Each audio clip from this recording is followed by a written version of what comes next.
Il y a une explication à ce geste, c'est la désespérance dans laquelle je suis depuis trop longtemps. Ça fait maintenant 30 ans que je suis persécuté. Dans ma vie, qui a été assez difficile, mais pleine de choses extraordinaires, par 7 fois j'ai failli mourir. Mais sur ces 7 fois, 4 fois, c'est à cause des autorités sanitaires, à savoir la Sécurité sociale française et le Conseil de l'Ordre. Cette maison qui se veut digne, le Conseil de l'Ordre, il y a beaucoup de sang derrière. À commencer par les étudiants juifs et les médecins juifs qu'on a exclus de la manière la plus abominable pendant la période honteuse de Vichy. Ils ont été jusqu'à trahir la mémoire de ces gens-là, puisque l'histoire officielle du Conseil de l'Ordre nous dit qu'il a été créé en 1947. C'est facile comme ça, de cacher toutes les abominations. Et que dire aussi des médecins qui se sont sacrifiés comme ils ont pu et qui ont été poussés au suicide. Car quand vous n'avez plus le droit de travailler, comment pouvez-vous vivre? Mais c'est encore Vichy, docteur. Ben oui, quelque part oui, mais c'est fait de manière beaucoup plus perverse. Et en tout cas, les médecins qui ont aidé les femmes enceintes en difficulté à passer cette difficulté ont été persécutés. Et que dire aussi du silence pesant du Conseil de l'Ordre face au scandale du sang contaminé, ainsi que des autorités sanitaires. J'ai décidé maintenant de m'exprimer parce que j'en ai marre. Je ne veux plus me taire. Ils veulent ma mort. Ils veulent m'empêcher de travailler. Ils ne vont pas l'empêcher. Parce que j'ai un amour trop profond de la médecine. Et à chaque fois que je suis persécuté, c'est mes patients qui en payent les conséquences. Et c'est insoutenable. Alors oui, je vais être obligé de quitter définitivement la France. Parce que mes problèmes de santé font que je ne peux pas me permettre d'avoir un nouvel incident. Mais si ils espèrent m'empêcher d'aller jusqu'au bout de mes projets et de laisser tomber mes patients, ils se trompent. Ça sera plus difficile pour eux. Mais malheureusement, pour certains, ça sera impossible. Il est évident qu'il faut se méfier des charlatans. Je suis le premier à les dénoncer.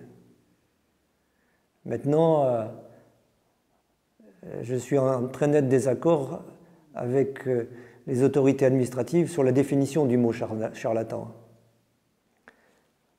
Pour moi, le magnétiseur qui peut soulager une douleur, même si je suis dans l'incapacité de savoir comment il y arrive, ce qui m'importe, c'est qu'il puisse y arriver. Quand les praticiens de médecine chinoise arrivent à soulager les gens, même s'ils n'ont pas le titre de docteur en médecine, ce qui m'importe, c'est qu'ils soient efficaces. Quand un ostéopathe arrive à soulager la douleur d'un de mes patients que je n'arrivais pas à soulager, peu m'importe qu'il ne soit pas docteur en médecine, peu m'importe que je ne sache pas dans le détail comment il est arrivé. Ce qui est important, c'est qu'il n'a pas été nuisible pour mon patient, qu'il ait été efficace. Et dès la naissance, docteur, les 11 vaccins? Bien, je suis d'accord avec vous, je suis effrayé par cette obligation vaccinale de 11 vaccins. D'ailleurs, personne ne s'en est préoccupé. C'est la même dose pour un adulte ou pour un nouveau-né. Ça me paraît quand même des plus étonnants.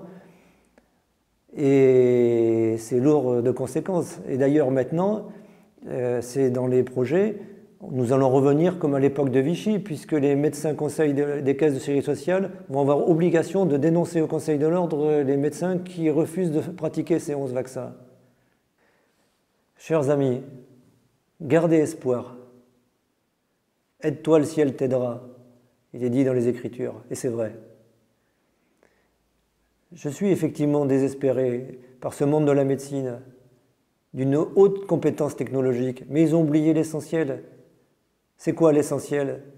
C'est le savoir de nos anciens, qui était très efficace. Et puis surtout, la notion de l'humain aux dépens de la technologie.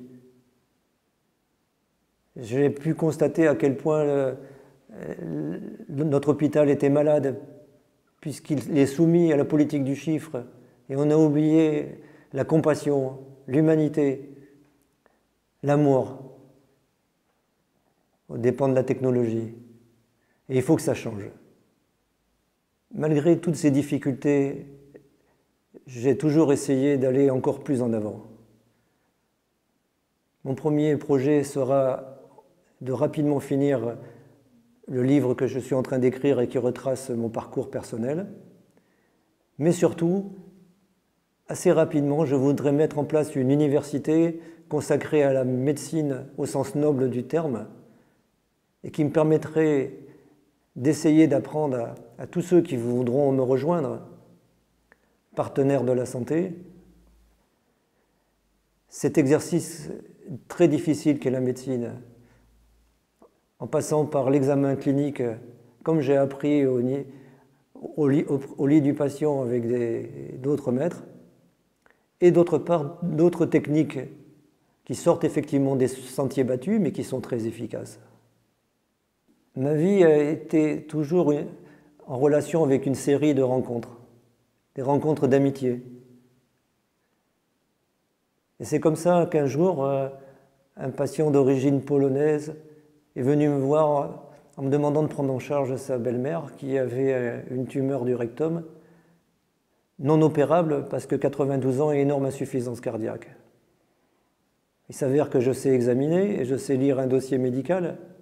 Et qu'est-ce que je vois avec stupéfaction? C'est que la tumeur avait diminué de moitié. Et je leur ai demandé, mais grand Dieu, qu'est-ce que vous avez fait? Et ils m'ont expliqué qu'ils sont allés voir un médecin ukrainien en Pologne qui, pendant plus de 2 semaines, lui avait appliqué un traitement connu depuis les années 30, utilisé dans le monde entier, mais plus du tout en France, et qui permettait, de manière, avec très peu d'argent, d'obtenir des miracles. Eh bien, j'ai voulu me rendre compte par moi-même. Et je me suis intéressé à cette technique. Je suis moi-même allé en Pologne.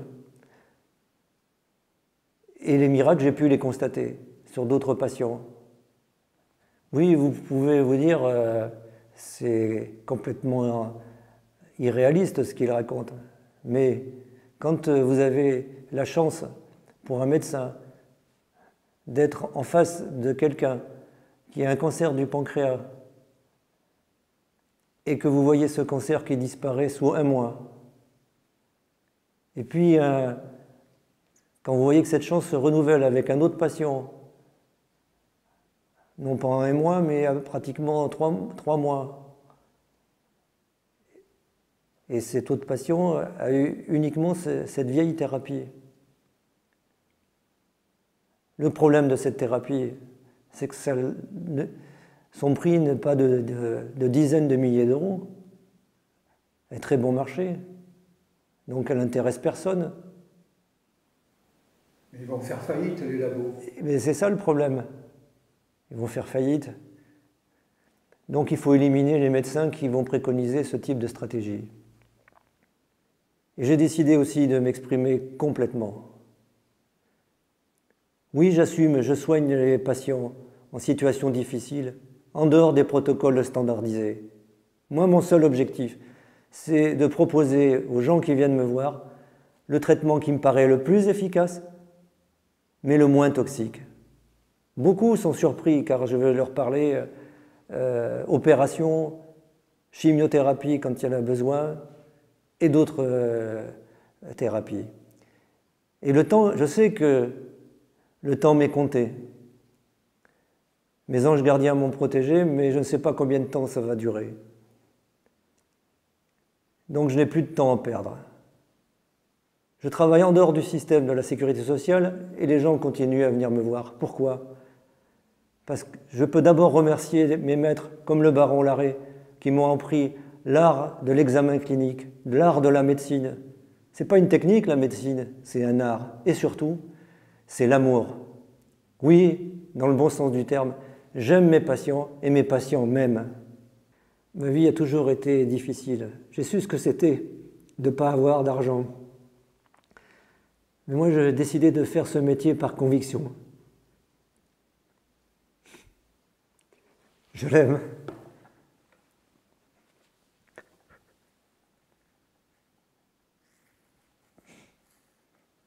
Excusez-moi. Oui. 30 ans de souffrance, mais 30 ans de bonheur aussi. Car je suis porté par l'amour de mes patients.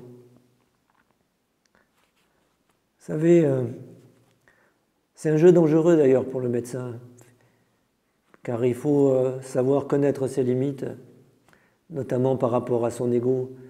Vous voyez quelqu'un qui arrive en situation désespérée et de pouvoir arriver à lui redonner l'espoir, c'est extraordinaire. Je suis ému parce que j'aurais voulu que mes enfants assurent la suite. Ils ne l'ont pas fait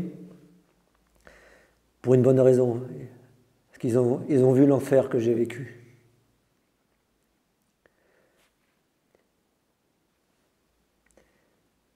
Mais c'est dommage. Mais je vais faire en sorte que la fin de ma vie, qui peut être plus courte que ce que j'aurais espéré, soit toujours dans cette relation d'amour.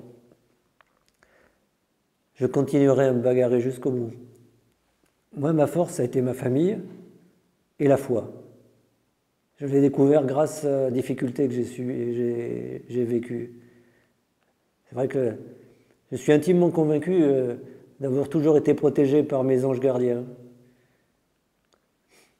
Je sais pas, malheureusement, je pense que ça n'a pas dû faire plaisir au Conseil de l'Ordre de voir que j'étais toujours là. Par contre, contrairement à ce que d'autres pourraient croire, je suis pour un Conseil de l'Ordre, mais tel que je le connais en Espagne, où l'amour et l'entraide ne sont pas que des mots. Eux, ils ont privilégié la deuxième partie du mot confrère.